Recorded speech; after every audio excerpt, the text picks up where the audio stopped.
Good morning बच्चों, welcome to our music class.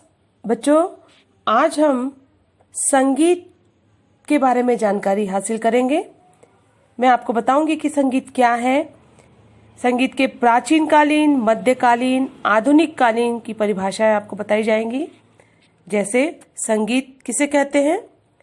सम्यक प्रकार से अर्थात स्वर, ताल, शुद्ध उच्चारण के साथ जो गाया जाए उसे हम संगीत कहते हैं।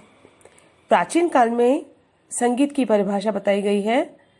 संगीत शब्द गीत में सम उपसर्ग लगाकर बना है। सम का अर्थ है अच्छा और गीत का भाव गायन से है, अर्थात भली भांति गाया हुआ गीत ही संगीत है।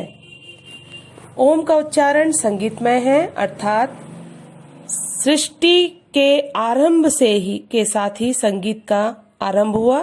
परंतु हमें सबसे पहला संगीत ग्रंथ भरत मुनि का नाट्य शास्त्र मिलता है। भरत के समय में गायन की ही प्रमुखता थी और वादन तथा नृत्य गायन कला के साथ चलते थे। वादन तथा नृत्य गायन कला के साथ चलते थे।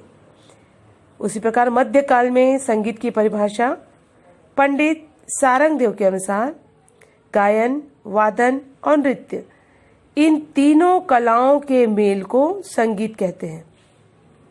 यह भी कहा गया है कि गायन, वादन और नृत्य के साथ ही शोभादायक होता है।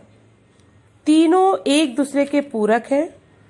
ऐसा माना गया और कहा गया है कि गायन के अधीन वादन है और वादन के अधीन नृत्य है।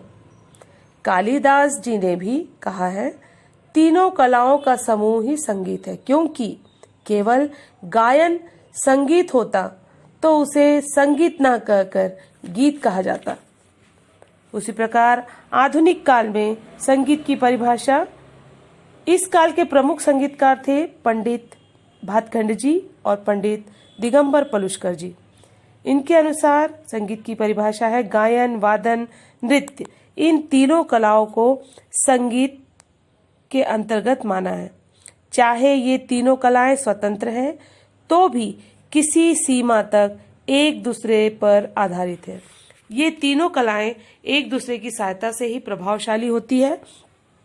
जैसे यदि कोई बिना तबले के गायन गाता है तो उसका शुष्क रियाज ही कहलाता है।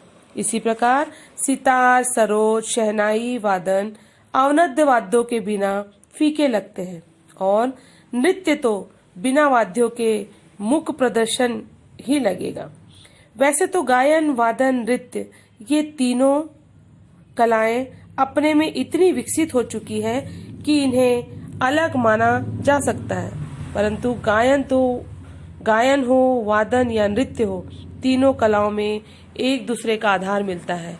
तो बच्चों, आज हमने संगीत की परिभाषा तीनों काल में किस प्रकार बताई गई है उसकी जानकारी आपको दी गई।